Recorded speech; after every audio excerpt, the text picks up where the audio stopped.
Welcome, ladies and gentlemen, to Championship Weekend here in the National Arena League. I'm your host, Jim Renier, host of Inside the Walls podcast, powered by Inside the Walls Network. Man, we're here. We're finally here, 14 weeks into the season, and now we're at the championship game. And what a matchup we have this Saturday night with the Sioux City Bandits and the Omaha Beef. They don't know each other. This is the first matchup. Nah, I'm just kidding. This is one of the most historic rivalries in the industry. The I-29 battle, the hour and 45-minute separation. I could have got that wrong, so don't get on me. An hour drive between the two cities, but a bitter rivalry between the two, but two organizations that work hand-to-hand throughout the seasons and the off seasons. On this episode, we'll be talking to the commissioner of the National Arena League, head coach Mike Tatum, and head coach Strohbeen of the Sioux City Bandits. It's going to be an entertaining episode. We'll see some behind the scenes and see what the two coaches think and feel about the game, and also look back at what the teams have done this season. We'll also talk to the commissioner about how the league has gone so far this year, what is potentially in the near future, what the offseason is going to be about, because the championship game is the football game. But we all know here in this sport, the offseason is just as entertaining as the regular season. And trust me, there's some good things on the horizon for the National Arena League, and you'll get more of that information from the commissioner himself later on the episode. I'm done talking. Let's get into the interview series for this episode. Let's start off with Coach Strohbeen with the Sioux City Bandits.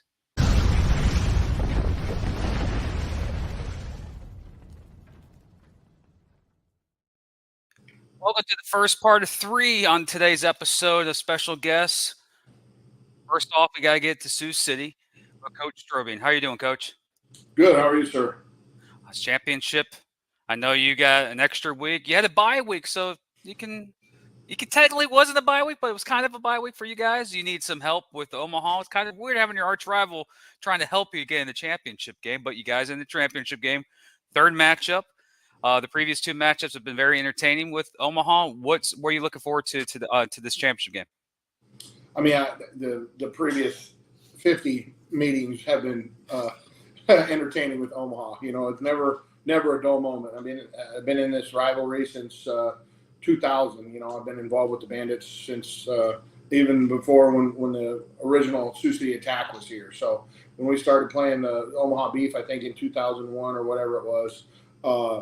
Been a lot of memorable moments and crazy things have gone down in that rivalry. So I'm just excited that the fans of indoor football, both these organizations that kind of moved into this league together, get to cap the season off with however it falls, a big rivalry game. You know, we've never played Omaha for the championship game. You know, I think they've knocked us out of the playoffs a few times, and we might have knocked them out of the playoffs. We've had a lot of interesting matchups over the course of the rivalry, but never played each other for an ultimate championship. So that's kind of cool, you know. And in the longest running indoor football rivalry in the country, we finally get to play for all the marbles.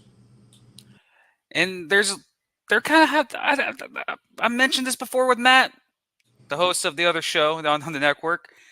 The streak they have going on in Omaha. Rivalries are keen on ruining streaks. How would it feel to ending their 2-year winning streak, especially on their field for a championship this time around? Well, you know, I sit back and I think, man, it would have been nice to beat them a couple of weeks ago when we were leading by 20 points. 9 minutes in the ball game, you know, playing them tough, and then all of a sudden the wheels fell off and they come back and everything went right for them. And you know, credit to them, not quitting, obviously, but. Would it have been nice to win that game and break their streak? Absolutely. Would it be a little sweeter to beat them in the championship and break that streak? Absolutely. So I'll give up that one to be in this game. And either way, whichever one, we would have had to go to Ralston Arena or you know, Liberty Credit Union or whatever it's called at this point. You know, it's a hostile environment.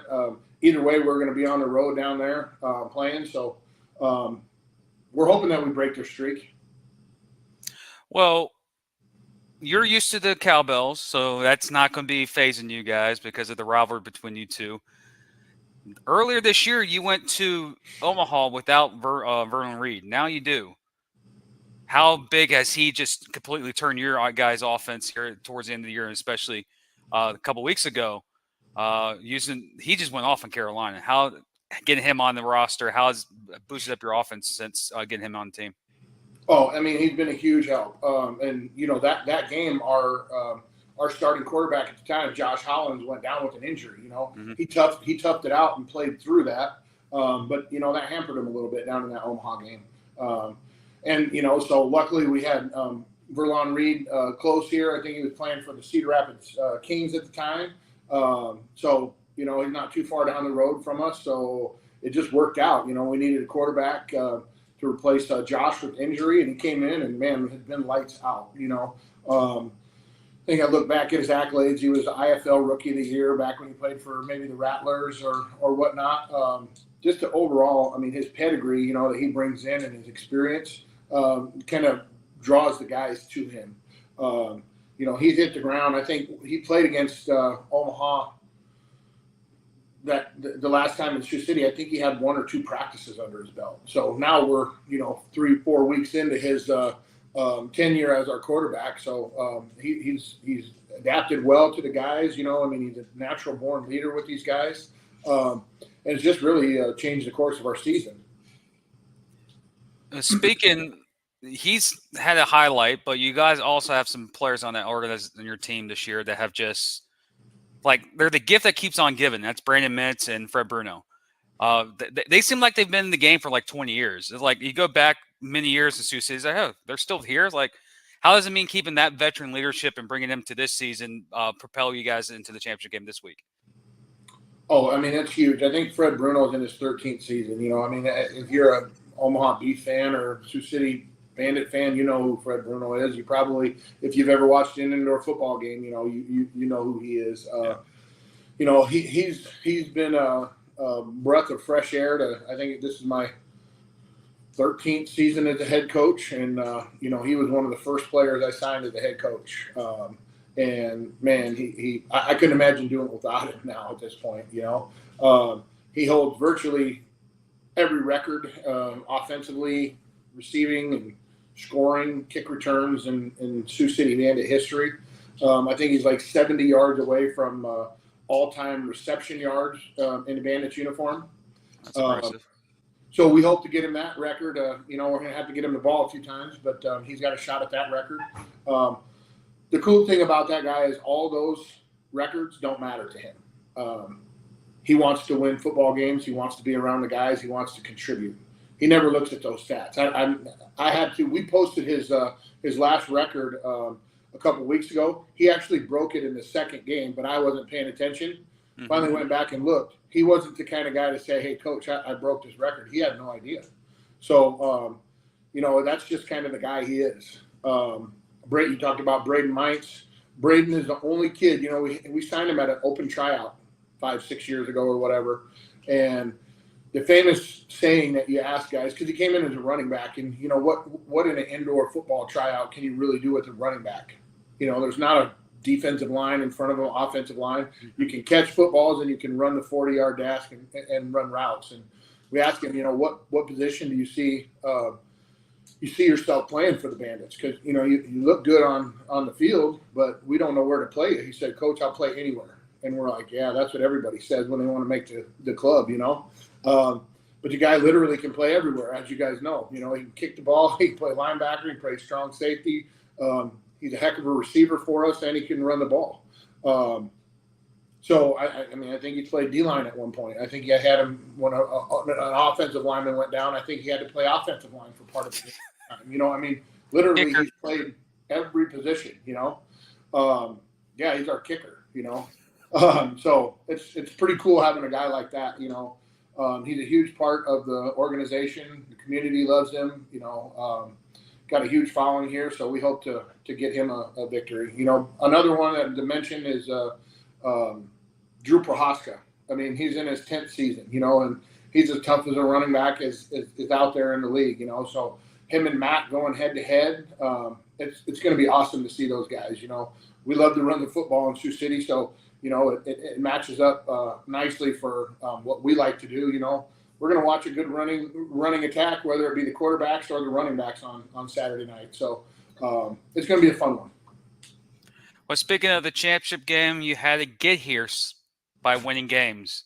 Describe the season as a head coach, looking back at the season. Man, what a roller coaster! I think we started out at 3-0, and then we hit a skid. Where it looked up and we're 3-3. I'm like, man, how do we correct it? Because it kind of went through that last year. We started out at 5-1 last year, and unfortunately, down the stretch, we didn't win the tough ball games.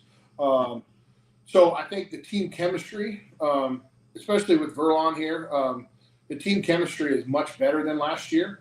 And these guys are buying into everything that we do here in Sioux City. And everybody's together. It'd be very easy for, when we're getting beat 33-6 down in Omaha, for the defense to blame the loss on the offense, and there's starting to be a division in the team. Because, you hold the team to 33 points in indoor football, you should win that game. But our offense at the time was not performing well. I think the guys are all on the same page. I think we're getting hot at the right time. So again, like a roller coaster, we're on the top hill, and then we hit the lowest of lows. And then now we're back on the upswing. We just hope to stay on the top for one more week. Well, you gotta give credit where credit's due. You did a lot of traveling in that 3-week skid. You were going East Coast, West Coast. You weren't just staying in Sioux City. No, yeah. The one thing about this league, National Arena League, right? Yeah. We used to call it the CIF, Champions Indoor Football. You don't see anything national about that, right? Yeah. I trip to Idaho, 17 hours on a bus. Trip to Carolina was 17 hours in a airplane, and I guess I don't mean in an airplane, but by the time we left Sioux City and drove to Omaha, sat in the airport for a couple hours, had a 5-hour layover in St. Louis. Those are tough ball games to come out and win. But on the flip side, Carolina has to do that. Colorado, Omaha, they all have to do that. That's why playing on the road is so tough in these leagues, no matter where. At least we're only an hour and a half trip. We're very familiar with the Beef Stadium and how the ball is going to bounce in there, all the loudness and all the cowbells and the horns and everything. At least it's something we know. Speaking of the championship game, what do you, as a coach, what needs to happen this Saturday for you, the Sioux City Bandits, to come out as champions in 2024? We need to get out of our own way. We need to eliminate mistakes. If you look at, again, I'll go back to, the last time Omaha beat us, we're up by 20 points with 9 minutes to go. I think we had 3 very large penalties in that time frame, and maybe even had a turnover in there, and couldn't stop them. So, it was kind of like a perfect storm.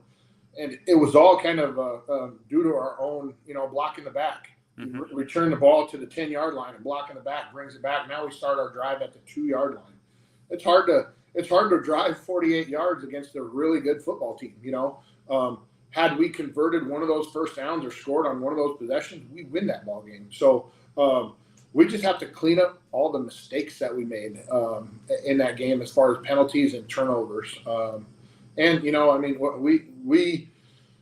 always think, the people that talk about controlling the clock and whatever in indoor football, I don't care how long. I don't care if we have it for 45 minutes or 20 minutes. As long as we come out on top by 1, it doesn't matter. So those types of things don't matter to me. It's more so cleaning up our own mistakes and getting out of our own way.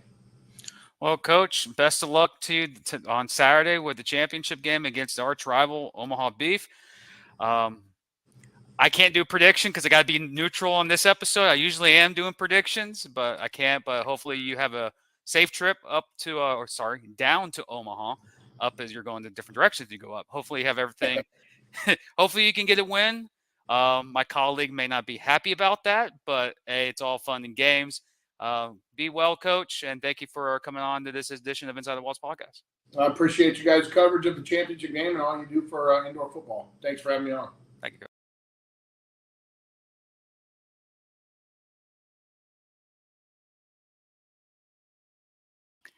Coaches usually don't show their hand until game day. And you could tell Coach Strohbeen, he was like, how much can I want to tell Jim without really telling Jim? And again, it's the sport. We love this sport. It's what brings us to this game.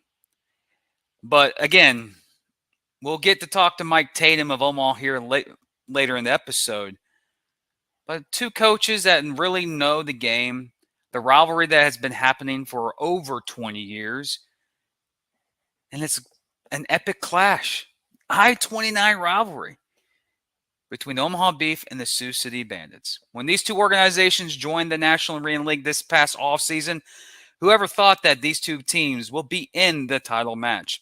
They've been some great organizations and great runs this year in the NAL with the teams like the Colorado Spartans, the Carolina Cobras, and the Idaho Horsemen, who started to catch on at the very end. But everyone who's not in the championship game is looking to this championship game and go, how can we get there? What's the next phase? What's our next stage? How do we get somewhere to that game next year? But when we get to next season, that means we go through an entire off season. And that's when you know in this sport, in this industry, the off season is full of ups and downs. But most importantly, it's what makes the indoor game very entertaining is the movement. It's the build-up. It's the new additions, the departures, title runs, new signings, everything. The offseason is full of many things. I don't need to be doing the talking. We got the commissioner on the show today. Coming up next, Commissioner Todd Walkenhorst.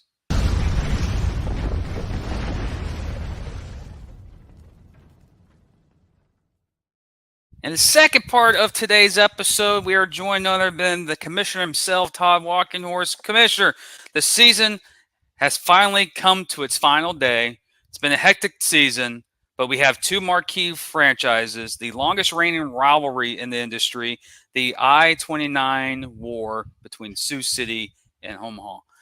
This is your first championship as a commissioner in the NAL. Describe the season, what you're looking forward to this Saturday. I'm looking forward to having a great game out there on the field. I don't think there's any doubt in our mind that these are two teams that are going to put on a great contest. They're both playing their best football at the end of the year, which is something you love seeing. So we should see a very entertaining game. As you mentioned, it's, I think it's pretty special. I know both teams have talked about it this week to have the two longest running indoor football teams in the country, if you think about that. This goes back to 2000, right? This is the 25th year for Omaha. It's their 25th anniversary. And Sioux City, it's year 24, so, yeah. And I believe I have to look back, but I want to say 2 or 3 of those seasons, they were in the same leagues together as well. So, they've played a lot of games over the years. In fact, they played 52 over the years. If I remember off the top of my head, this will be 53. I believe, if I remember, I just read this, Omaha leads the series 28-24, and they've won 5 straight. So it has been a competitive series. It's been close, and anybody that's been around those two franchises for that series, and I've been fortunate to have been to a number of those games over the years. They're crazy. I mean, they met the first time this year. I think Omaha had a pretty, easy time with Sioux City. That was very atypical of that series. Very next time they meet, Sioux City, as you'd expect, made some changes of personnel, particularly at quarterback. And it was another crazy game like we'd expect. I think Omaha was losing by 20 with 9 minutes to go. It was on the road, and Omaha comes back and wins that thing. And I don't know how many games I've seen like that, both teams pulling off games like that late. So that's what we expect when we talk about the I-29 rivalry. To see that game, which is, again, one of the best rivalries in this business on this stage, for the championship. They've met 4 times in playoff history, never in the final. And Omaha's ended Sioux City's season all 4 of those times. So, Sioux City, trust me, Sioux City fans know all that. Outside of that, in the last few years, Omaha's ended Sioux City's season, in the regular season a couple times as well. Sioux City's going to be fired up for this game. It would not surprise me one bit. if either team wins this game. I know Omaha's got a 20-game winning streak, and they're undefeated this year, and Sioux City comes in 5-3, and the little cliche, throw all them records out. I mean, it's going to be not just a rivalry, but championship games. You know how guys play when it comes to championship games, leave it all on the field. I think it's going to be a great night of football. It's going to be a great night for the National Arena League, and I'm really excited that we're going to have a chance to bring that to everybody. That was a stat I was going to bring up. This is the first time they're meeting up in the championship game, but there's also pressure too. Like Omaha is borderlining a record in the industry. Yeah, I'm not sure what the overall record is. 26 from is what? It 26? 26 in a row. And that'd be Sioux Falls, I would assume. Correct. Okay, so yeah, I mean they're getting into some uncharted territories, that few have been to. It's definitely a record for Omaha. And anybody that might be an Omaha fan, they played a different league last season. They went undefeated, 12-0, wins it all. Maybe one or two of those games were competitive, be honest with you. That has not been the case this year. Out of all their games, I believe all of them but one, Omaha's been ahead or been behind. And been behind in the second half, I believe, in all but two games. So, it hasn't been a cakewalk necessarily for them, but Omaha at the end of the day has shown up. And when you get really good teams, when you get champions, when you get defending champions, it takes something. First off, everybody's coming at you because you got that target on them, and we've seen that. But it takes usually something special to knock them off. It doesn't mean they won't get knocked off, but when it happens, it's going to be something special. And, it might be this week, but we're going to see an excellent game. And that's what it's all about, to be able to see teams of that level play against each other. And there's no team that would rather do it than Sioux City. I mean, that's what the rivalry is about. Speaking of the rivalry, that is some bulletin board material for Sioux City right there. Omaha has a streak going on in a championship game. Sioux City hasn't beaten Omaha in a playoff game in their history. Right. What a way to get back on Omaha than ending the streak, winning the championship in Omaha. That's definition of pure rivalry right there. Well, Omaha fans, I know will tell you that, it took them 22 years to win a title. They just recently won their first title. They've won 2 of the last 3. But that was in Salina, and that was kind of the monkey on their back for a long time. And they did it in Salina. And I know Omaha fans would have loved to see it in Omaha, but, any level of football, I mean, I've done this, all the way up through the NFL, winning big games on the road. There's nothing better than that, especially at a rival's house. So, yeah, that's a lot of fun. Sioux City's thinking that. And there was a point in this rivalry as well where Sioux City went to a different league. I won't call it a lesser league, but, I think it's APFL. And they cakewalked through that for a couple of years. I don't remember they had big winning streak, whatever. And then when the little CPIFL started up, the teams got back together, and Omaha ended that streak. It was at Ralston Arena when they had first opened it about 12 years ago or whatever. So Sioux City's had that streak come in this rivalry, and Omaha had a chance to end that. So, yeah, I mean, Sioux City fans will remember that.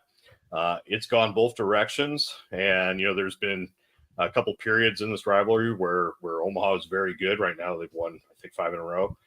There was a period before the current owner owned Omaha where I believe, I have to look back, Sioux City won 13 out of 14 or something. So they had a pretty good run at it too. So, but the one win for Omaha was the year they were, I think, 1-11. So I mean, again, the teams play different in this game. You never know what you're going to see. It's very competitive. A lot of players, just because of the proximity and the leagues, played on both teams or played with each other and know each other. And, it's backyard brawl, and, it's going to be loud at that arena. We know that. The cowbells will be ringing, I'm sure. Beef fans love that. That's their tradition. It'll drive you nuts if you're not ringing one. I'll tell you that. So I guess that's the intended purpose of that. But it's going to be a great atmosphere. It's a great sports weekend in Omaha. There's a couple other things going on here in town. So, but I think the College World Series plays for like 4 weeks or something. So you can miss one night, go to this. It's supposed to be like 95 degrees. So this is indoor. It's going to be a beautiful night for indoor football. Well, I'll be watching because my university, who is in Omaha, plays on Friday night. Yeah, So you'll be good. I'll be good. So they won't play. So I'll be able to watch the game on Saturday night. Speaking about the two organizations with great ownership groups. One thing I've noticed covering this league over the last couple of this year and over the past couple of years, I never really saw two organizations like Sioux City and Omaha basically are like buddy buddy. They work together fine. They just hate each other for that 3 hour period each and every year. Um, How, as a commissioner, how does it help you as a commissioner working with two ownership groups that share the same vision? they do share the same vision. And I will tell you that the two owners, Ricky Burtz, I know you've had a chance to talk with him, but Don Belson, a lot of people may not know with Sioux City. He's just in the last year or so taken full control over, Bob Scott owned him for quite a period there. But Don was around during all those years too. So, he knows the franchise, he knows the culture, he knows the fan base. He's a heck of a job, maintaining that.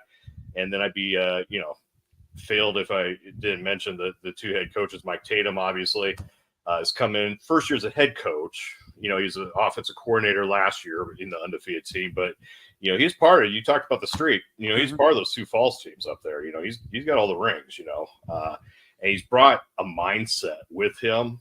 Of a winning culture, and the players have really bought into that from what I've seen and what I've heard. And I think when you see games where Omaha looks like they may have been losing towards the end, they didn't give up. They thought they were going to win those games. I think that's part of that. And then on the other side, Strohbeen, I mean, that guy's been there since day one as a player and or a coach. I mean, that guy is, the face of the franchise.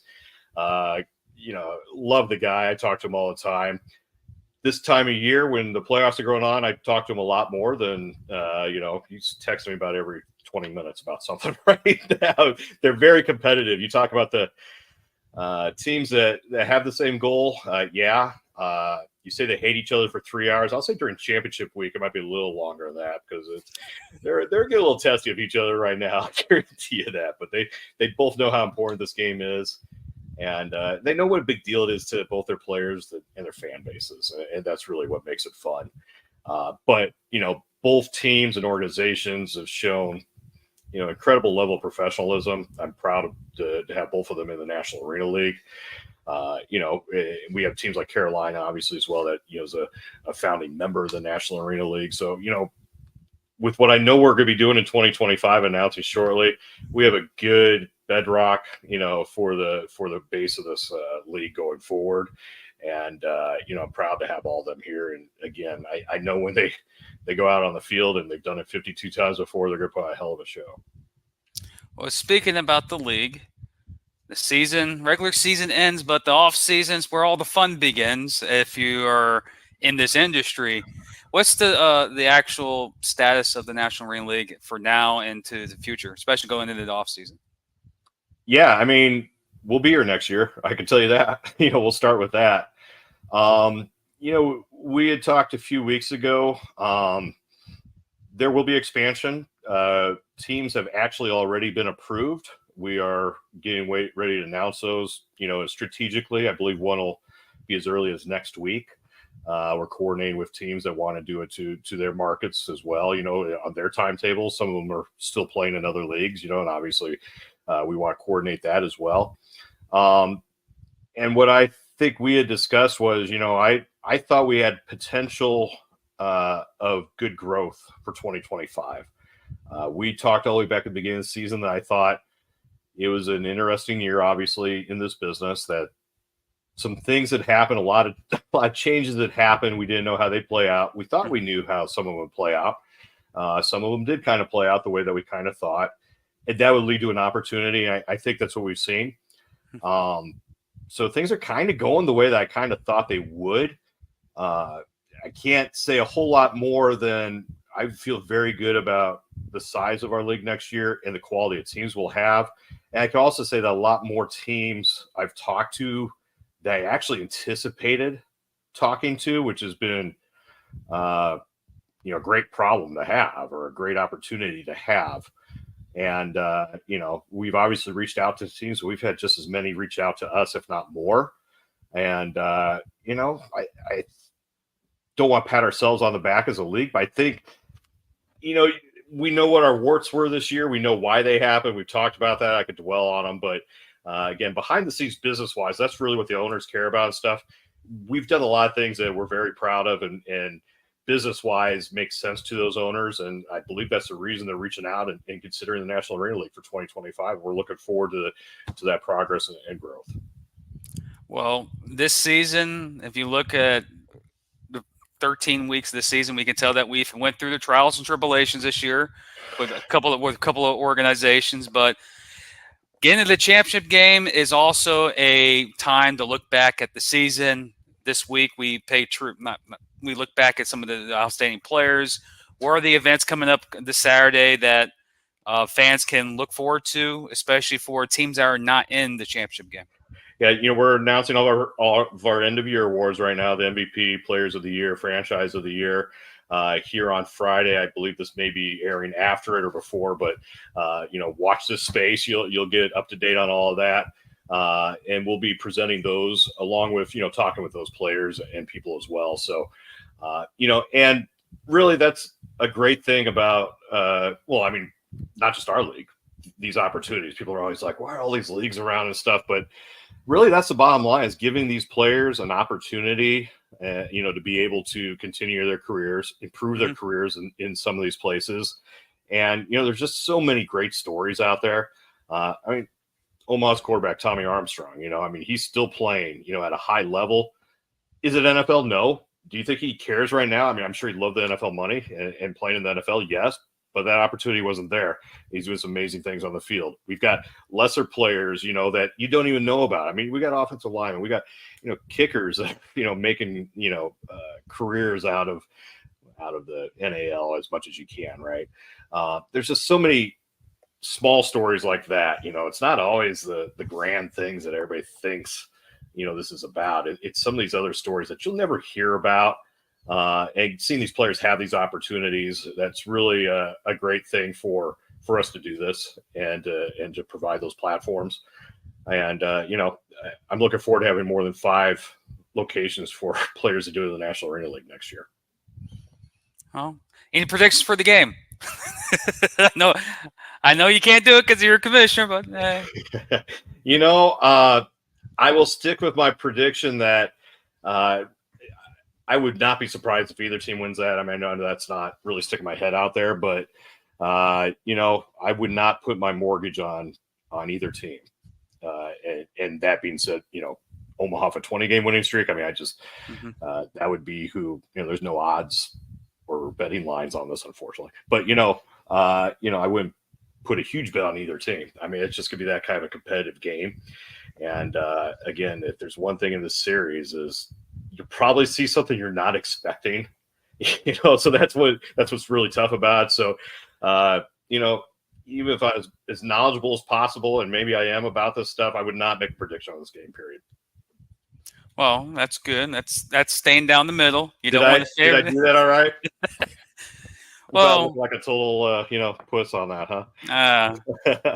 Hey, you can't favor one team in the championship game. You're the commissioner, and you can't be like the guy from the NFL that actually predicts games and then fines players in his league for betting on such game. I'm talking to you, Roger Goodell. Yeah. But Commissioner, thank you for coming on tonight, and hopefully you're enjoying your time in Omaha for the championship game, and let's get ready for the off season. Well, I appreciate you taking the time to talk to myself and the coaches and everything that you're doing here this week. Appreciate the fans that follow, whether it's on this platform or anywhere else in our league. I've talked about it before. We did ask for a level of patience this year. This was not ideal in any way, but we saw some very competitive games down the road. That was an unintended result of some of the contraction and attrition we had. And I anticipate that for the championship game as well. But we're going to be in a good place going forward. I really feel good about that. I thank our fans that have, stuck around for that and continue to support us. And, but it's still on us to prove that it was worth their time to do that. And we intend to do that. Well, Commish, let's see who wins the championship. I'm not going to bet. I'm not going to do it. I'm going to try to stay center. Your prediction. I know if you had Matt Pan on here, I know who he'd pick, but who you think he'll pick? well, I don't know. He's a little homer sometimes. He only hosts a certain show on the network that represents that organization. Yeah, he's proud of it. So. But again, Commissioner, appreciate coming on the show, and hopefully we have this conversation. Because I expect we're going to have this conversation in the off season, a couple of times. We're gonna have a few things to talk about, so I'm looking forward to it.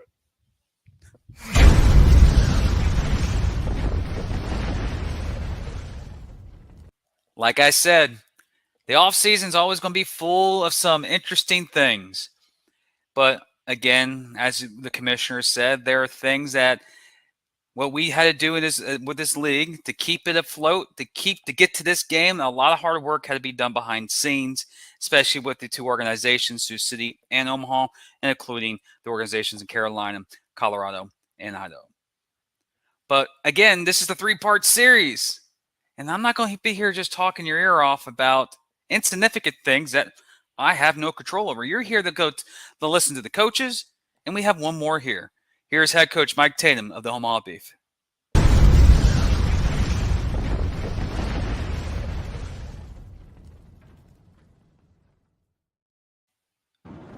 The third and final part of the interview series for this week's championship game between the Sioux City Bandits and the Omaha Beef.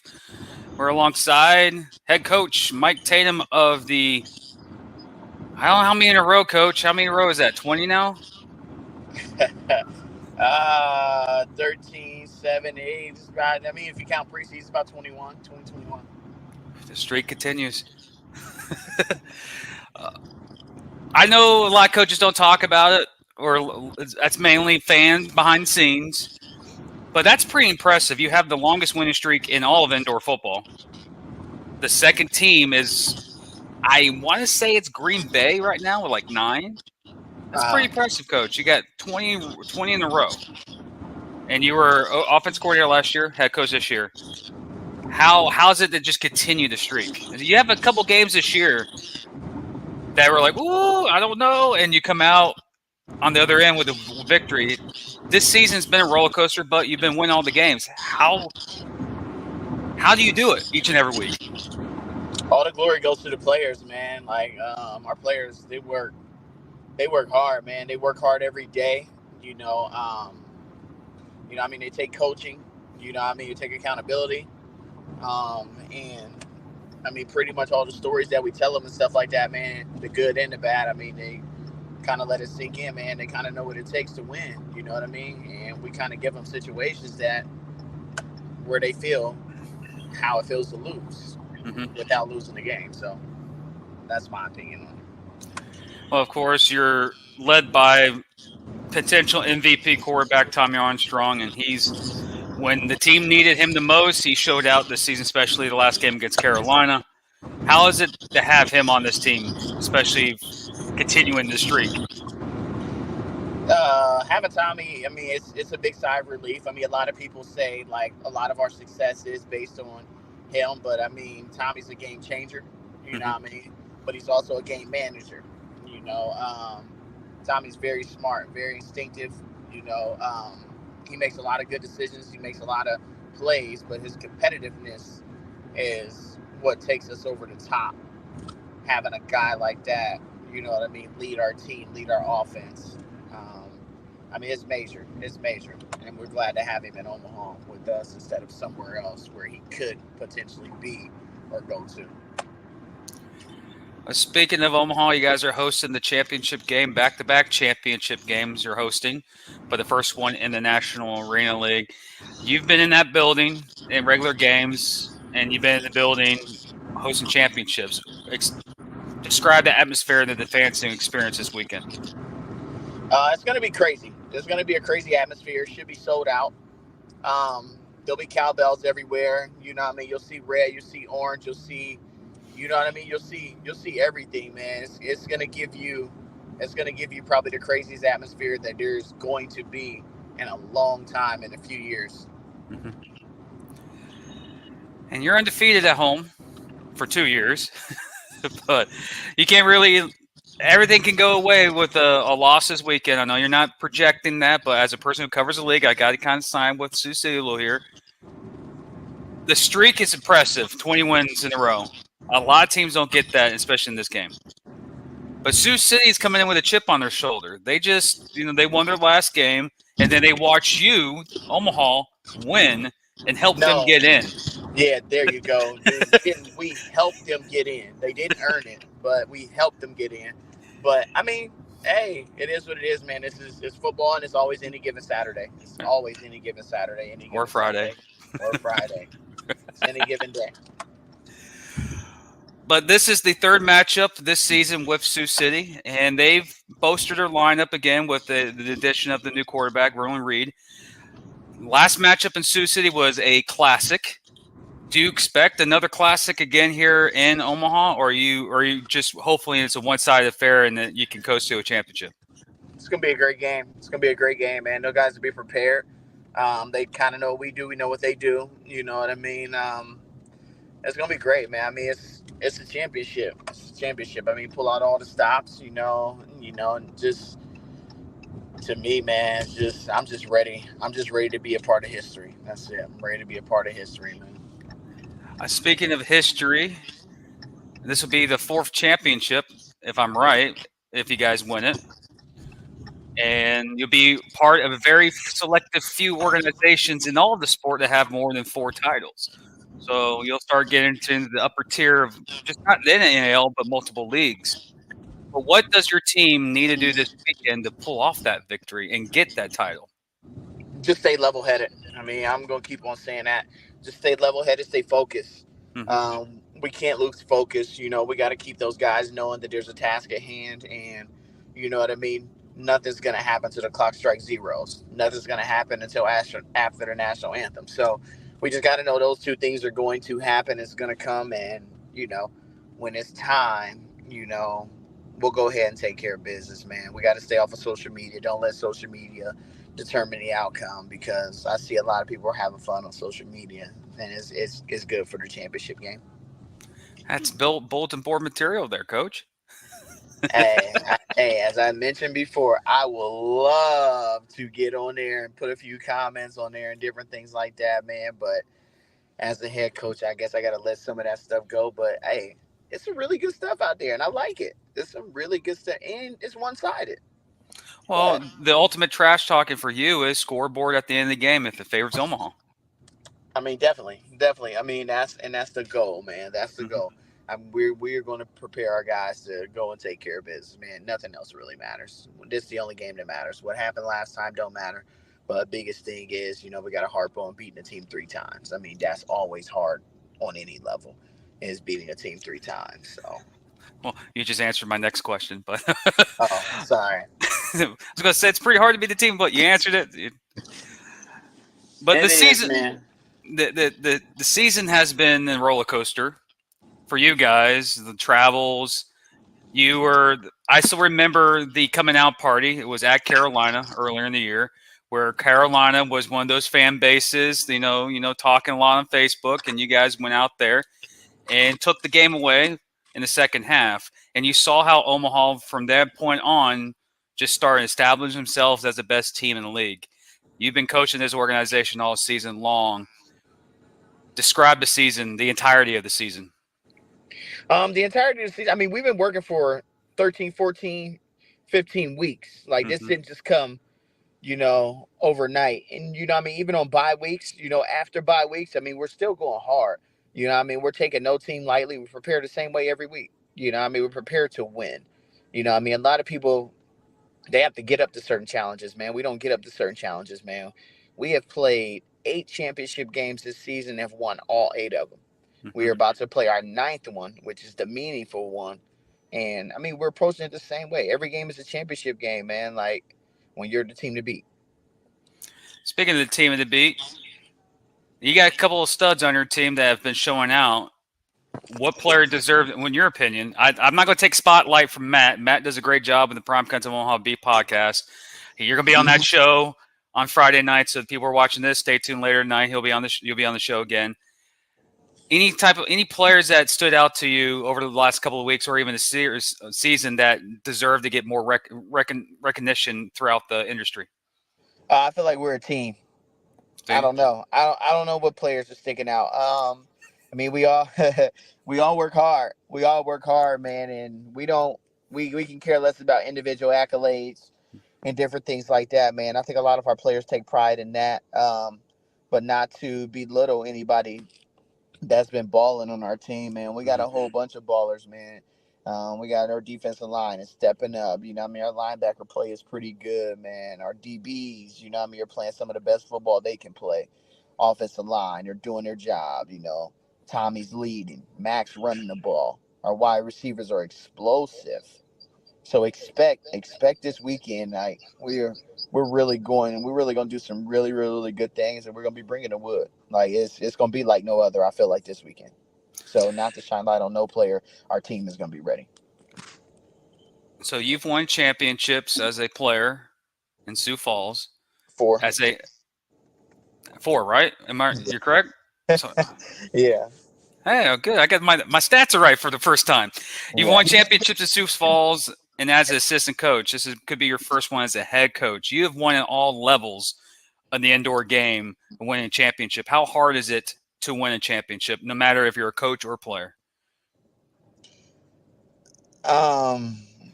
I mean, a championship team, you can tell the dedication and hard work they put into it. You don't just win a championship by walking out and saying, "Hey, just give me the trophy." Mm-hmm. You have to work hard. You know what I mean? Your body of work shows when it comes to a championship team. You know, the people that you put in place to lead you to a championship also shows the time that they're putting in and different things like that. So there's a lot of moving parts that goes into winning championships behind the scenes, where they live, how you eat, how you prepare, you know. I don't know, man. I'm really big on what you wear, you know, how you treat people, how you talk to people. You know, all of that trickles down. If we take care of that, man, and we just leave it just to football, then that's all we got to do is go play football. That's some strong words. Coach, this Saturday night, you guys are hosting your rivals, I-29. You've been a part of it for a few seasons. And the guys up north are looking forward to coming down for their second time. And I know you may have some tricks up your sleeve because I know Sioux City has it. Do you expect any type of explosiveness in the arena with trick plays or some craziness that you're like, man, this is what the indoor game brings you? Do you expect that happening this week? No, no, we're gonna line up and we're gonna play. We're gonna line up. We're gonna play football. We got to beat them. They got to beat us. I mean, from our standpoint, nah, we're not. We're not gonna get into no trickery or doing things that we don't do, man. We're gonna do Mm-hmm. what we do. We've been imposing our will all year. We're gonna continue to impose our will. That's what we do. You know what I mean? When we lean on you, we lean on you. So that's what we're gonna do. We're gonna impose our will. We're gonna let our leaders lead. And then by the end of the game, you know what I mean? Hopefully one of them is announced MVP, you know, or whatever the case may be, and we're champs. Can't predict the Well, future. well, you can we? It's like lotto, right? Can we predict the future and we can win ourselves some lotto money? Nah. I can't. Every time I bet, like play lotto, I owe the government money. Don't understand how that happens. But well, Coach, Saturday night, I know you're too busy coaching, but is there any type of events going around the arena for the championship game before the actual title game? I'm gonna be honest. I don't know. I don't know, man. I'm here to coach football. I'm here Mm-hmm. to lead 25 to the water, you know, and then 21's gonna help us lead to win the championship, and that's my job. I try to stay out of everything else, you know what I mean, especially at this time of the year. Mm-hmm. But like I said, the 21 guys that we're gonna dress, they're gonna be ready. If you want to know about different things outside of the championship game and different things like that. Our owner Ricky and those are guys that you can reach out to for stuff like that. I'm pretty sure they'll have some live events, you know, some tailgating things and different things like that going on. But I'm gonna stay focused. I'm gonna stay focused on winning the game because you know that's my job. So, does your pregame ritual change for a championship game, or is it just keep it like every single other game? Absolutely not. Everything's the same, man. Everything's Okay. the same, man. Get there, you know what I mean. Do what you got to do. Get your mind right. You know what I mean. Talk to who you got to talk to. You know, whatever your pregame is, that's what your pregame is, and you know what I mean. By a certain time, you just got to be clocked in. Every day Well, rings through. Coach, you're driving. I think you're at your destination. I know you got practice later tonight. I want to say thank you for coming on the episode. And I expect probably you might be coming on next week. I don't know. Could be Strohbeen over there in Sioux City. But it's been an honor to cover you guys throughout the year. It's been an up and down, exciting year. You guys impressed. If Matt was here, he'll be, talking about the streak. You guys have a potential of breaking some records with a win this weekend against Sioux City. I appreciate that. If you don't mind me asking, what's the records we'll be breaking? Well, 2 back-to-back undefeated seasons hasn't been done since the AF2 era. I think it was Sioux Falls was the last time back-to-back undefeated seasons. Nice. That's a long time ago, bro. That's a long time ago. Holy smokes. Well, that's bulletin board material. I mean, that's good group chat material. Anything else? I gotta look at my stats. Got you. Nah, I'm just asking because it's all new to me, man. I'm day by day, week by week, whatever the case may be. So yeah, that's new to me. So well, if you win this game, win a championship, by the time the season starts next year, I think you'll have the record for the longest amount of days without losing. I think the record's like 320 days or something like that. Oh, we're already at 700. Oh, well, then, excuse me. Yeah, you already broke it. What am I talking about? Yeah. So where's Matt when I need him? Yeah, we have already surpassed that. But like I said, we don't play for different things like that. We let other people do things like that, and we control what we control, and that's football. We're here to play football, and we let our fans do that. We have some of the best fans. We let our fans handle that. Well, Coach, Saturday night, I-29 rivalry between Sioux City, a very familiar opponent, and I guarantee there's going to be a lot of fireworks in the building. You're 60 minutes away of winning a championship and completing a back-to-back undefeated season. Best of luck. Hopefully Matt gets a chance to interview you next time, not on his show, but on this show, but next week. Yeah. I'm just looking forward to an exciting game, and knowing how you two teams play, I expect a lot of fireworks in this game. Fireworks, hard nose, good coach. It's gonna be a really, really, really good game. I'm excited just to be in it. Well, Coach, go do whatever you do before practice, because I know you got practice tonight before you wrap up and get ready for the championship game on Saturday. And I want to say thank you for joining Inside the Walls podcast today. No problem. Thank you. I'm about to go feed my family.